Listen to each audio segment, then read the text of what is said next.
सुरक्षा व्यवस्था ऐसी कि परिंदे भी पर नहीं मार सके। इस वक्त हम लोग मोतिहारी के डाइट भवन में है, जहां पे मतगणना केंद्र बनाया गया है। यहां पे जो भी वज्र गिरी है उसमें ईवीएम और वीवीपैट को रख दिया गया है। दरवाजे सील हैं और गेट पे जवान जो है वो पहरा दे रहे हैं ताकि किसी भी तरह की कोई बात ना हो, कोई शंका ना हो। इसको लेकर सीसीटीवी कैमरे लगाए गए हैं और सीसीटीवी कैमरे का जो आउटपुट है, मॉनिटर है, देख सकते हैं।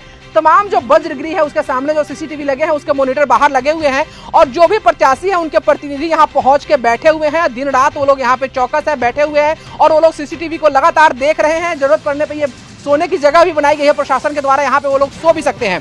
आपको बता दें कि पूर्वी चंपारण जिले में 12 विधानसभा सीटें हैं। 12 में से एमएस कॉलेज भवन जो है उसको भी मतगणना केंद्र बनाया गया है, जहाँ पे मोतिहारी, केसरिया, कल्याणपुर, पिपरा, हरसिद्धि और गोविंदगंज यानी 6 विधानसभा जो क्षेत्र के जो ईवीएम और वीवीपैट रखे गए हैं। स्ट्रांग रूम जो है वो एमएस कॉलेज को बनाया गया है। वहीं पे 14 तारीख को मतगणना होगी और बाकी के जो 6 विधानसभा बचते हैं, ढाका, चिरैया, मधुबन, नरकटिया, सुगौली और रक्सौल, ये जो 6 विधानसभा है इसकी मतगणना जो है वो डाइट भवन में होगी। डाइट भवन, ये डाइट भवन का परिसर है। डाइट भवन परिसर में ये एक जगह बनाई गई है, कंट्रोल रूम है, जहाँ पे तमाम सारे सीसीटीवी फुटेज जो दिख रहे हैं, कैमरे लगे, टीवी लगे हुए, यहाँ पे आउटपुट है और उस पे दिख रहे हैं जो भी प्रत्याशियों के प्रतिनिधि है वो यहाँ बैठकर और वो लगातार सीसीटीवी पे नजर बनाए हुए हैं। भाई जी, क्या शुभ नाम है आपका?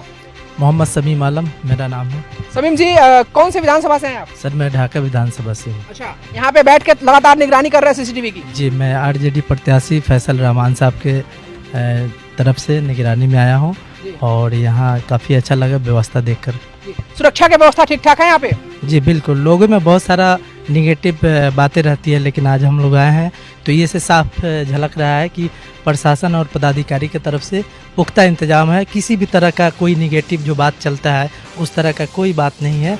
यहाँ पे सारे गेट, जैसे ढाका विधानसभा का अभी मैंने देखा है 10 गेट है तो उस पर पूरा सील किया गया है। किसी भी तरह का, मतलब बोला जाता है ना कि पंछी पैर भी नहीं मार सकता, उस तरह का व्यवस्था है। इसके लिए मैं पूर्वी चंपारण के पदाधिकारी डीएम सर को और एसपी सर को मैं धन्यवाद देना चाहता हूँ। काफ़ी अच्छा व्यवस्था है जी।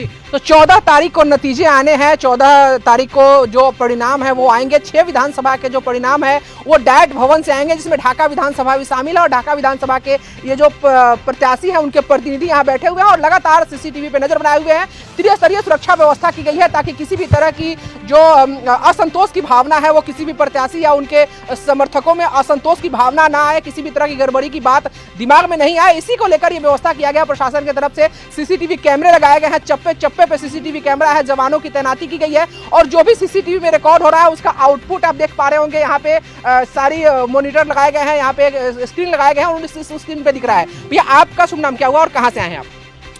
21 ढाका विधानसभा से आए हुए, मेरा नाम अमित कुमार हुआ जी। आप किनके प्रतिनिधि हैं? फैसल रहमान साहब का। अच्छा, यहाँ पे आप बैठे हुए हैं, सीसीटीवी देख रहे हैं, सब ठीक ठाक है, कोई दिक्कत नहीं ना? बिल्कुल एकदम पुख्ता सुरक्षा व्यवस्था है।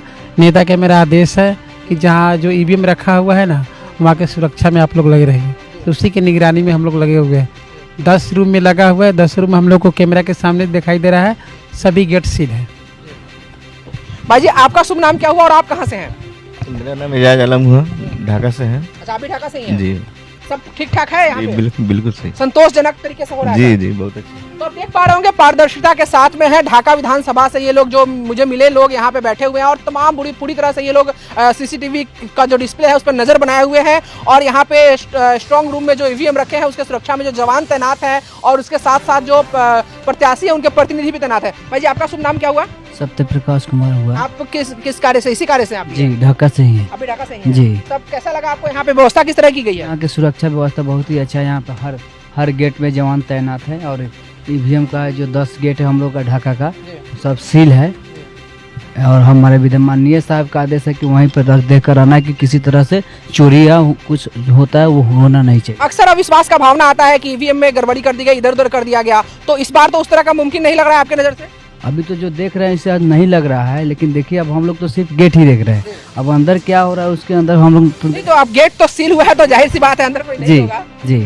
चलिए, तो यहाँ 11 तारीख को 11 नवंबर को मतदान हुए थे। पूर्वी चंपारण जिले के सभी 12 विधानसभा सीटों के लिए मतदान हुआ था और ईवीएम को जो है 2 अलग अलग मतगणना केंद्र बनाए गए हैं। एक एमएस कॉलेज का भवन बनाया गया है जहाँ पे 6 विधानसभा और दूसरा डैट भवन बनाया गया है मोतिहारी का, जहाँ पे अगले 6 विधानसभा की गिनती होगी। मतगणना 14 तारीख को होगी। सबकी निगाहें मतगणना पे टिकी है। आखिर देखने वाली बात होगी कि क्या 7 बार के सीएम रहे नीतीश कुमार को तेजस्वी यादव और महागठबंधन कुर्सी से उतार पाती है या एक बार फिर तेजस्वी यादव को विपक्ष में बैठना पड़ेगा। ये तो वक्त बताएगा, 14 तारीख बताएगी। लेकिन फिलहाल सबकी नजर, सबकी निगाहें, सबकी आंख जो है वो इस बात पे टिकी है कि आखिर 14 नवंबर को क्या होने जा रहा है। आप देख पा रहे होंगे सुरक्षा के जो जवान है, सीआरपीएफ के जवान, बीएसएफ के जवान, जो भी अर्धसैनिक बल के जवान भी लगाए गए हैं इस बार इलेक्शन की जो इलेक्शन ड्यूटी में, और काफी पारदर्शिता के साथ में इस बार मतदान हुआ है और उम्मीद की जा रही है कि इसी पारदर्शिता के साथ मतगणना भी होगी और मतगणना के बाद जो भी प्रत्याशी है, जीत हार जिनकी भी हो,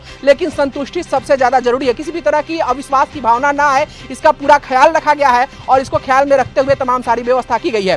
तो काउंटिंग जिस दिन होगी, काउंटिंग में जो पल पल की जानकारी होगी उससे हम आपको रूबरू करवाएंगे, आपको पल पल की जानकारी देंगे। इसके लिए आप एक्सपर्ट न्यूज के साथ बने रह सकते हैं। अभी के फिलहाल इतना ही, आप बने रहिए हमारे साथ और देखते रहिए एक्सपर्ट न्यूज, आपकी आवाज। नमस्कार।